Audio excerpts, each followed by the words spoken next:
정말 끝이 없는 지평선. 그런 곳을 상상해 보신 적 있나요? 바로 몽골입니다. 몽골로 떠나는 건요, 그냥 여행이 아니에요. 뭐랄까, 이 광활한 자연 속에서 진짜 나를 만나는 그런 명상 같은 거죠. 자, 지금부터 저랑 같이 그 특별한 경험 속으로 한번 들어가 보시죠. 이 사진 좀 보세요. 칠흑 같은 어둠 속을 가르는 저 한 줄기 빛? 몽골의 이 광활함은 우리한테 꼭 이런 질문을 던지는 것 같아요. 이 끝도 없는 공간에서 진짜 여행은 어디서부터 시작되는 걸까? 하고 말이죠. 그 답을 찾아서 한번 같이 달려볼까요? 자, 첫 번째 여정입니다. 바로 길이 손짓하는 순간이죠. 모든 게 시작되는 곳. 이 광활한 몽골의 초원으로 지금 막 들어서는 거예요. 몽골에서의 여행은 바로 이렇게 시작돼요. 정말 거대한 자연이라는 캔버스 위에 우리 차는 그냥 작은 점 하나에 불과하죠. 이 압도적인 풍경 앞에 서면요, 신기하게도 그동안 붙들고 있던 불필요한 것들을 싹 내려놓게 돼요. 그러면서 여행의 진짜 의미가 뭘까 생각하게 되는 거죠. 차창 밖을 한번 보세요. 포장도 안 된 흙길이 저 멀리 지평선까지 아득하게 펼쳐져 있죠. 주변에 인공적인 거라고는 정말 하나도 찾아볼 수가 없어요. 바로 이 순간부터가 어떤 필터도 없는 날 것 그대로의 몽골을 만나는 시작점이라고 할 수 있겠네요. 차가 쌩쌩 달리면서 뒤로 흙먼지를 막 일으키잖아요. 저게 바로 우리가 이 광활한 땅에 남기는 유일한 흔적이에요. 뭐랄까, 이 거대한 풍경이 너희는 잠시 머물다 가는 존재일 뿐이야 라고 말없이 보여주는 것 같지 않나요? 자, 끝없이 달리다 보면 이제 쉴 곳이 필요하겠죠?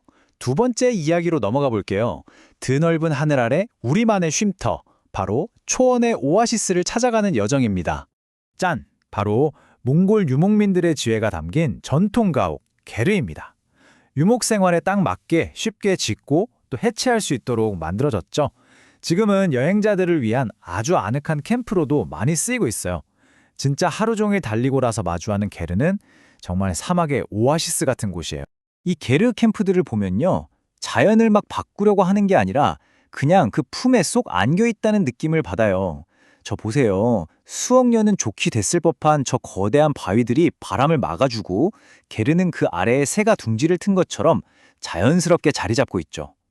이게 바로 몽골 사람들이 자연을 대하는 방식인 것 같아요. 자, 이제 아늑한 캠프에서 좀 쉬었으니까 다시 몽골의 진짜 얼굴을 만나러 떠나볼까요?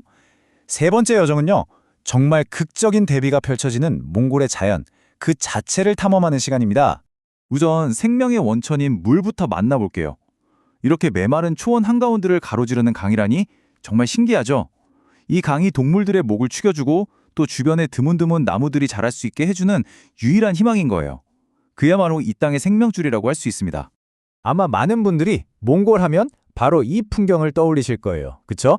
끝없이 펼쳐진 저 푸른 언덕, 그리고 그걸 다 돕고도 남을 만큼 거대한 하늘. 이 단순한 풍경이 주는 어마어마한 해방감은요, 정말 다른 곳에서는 느껴보기 힘든 몽골만의 진짜 매력입니다.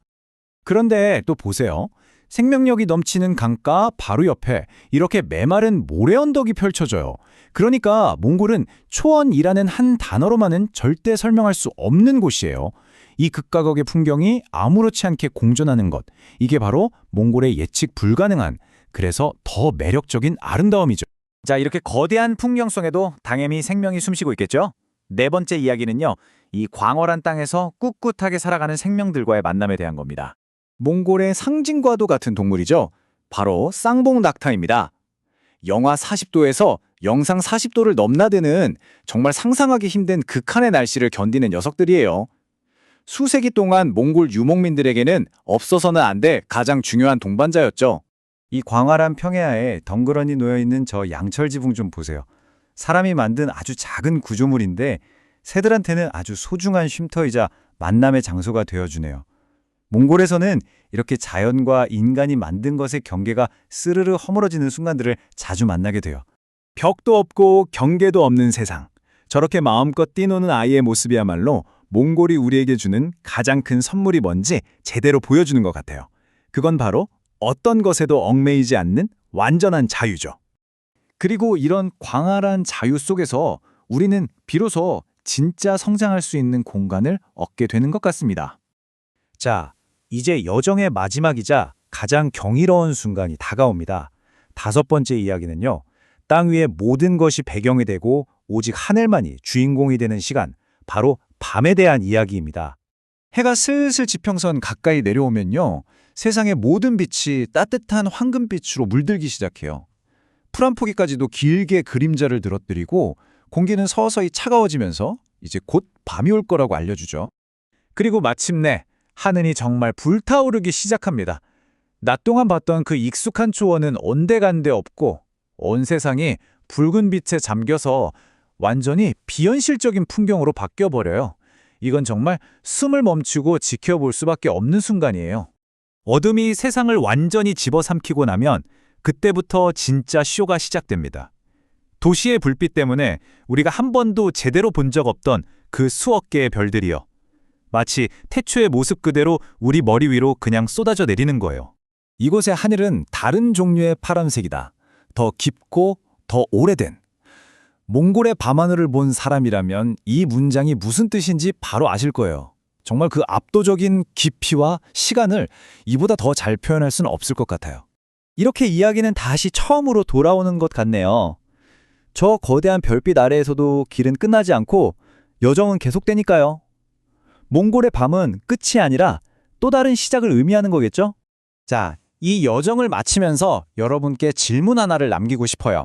만약 여러분이 아무것도 없는 세상의 한가운데서 길을 잃는다면 과연 무엇을 발견하게 될까요? 한번 생각해 보시면 좋겠습니다.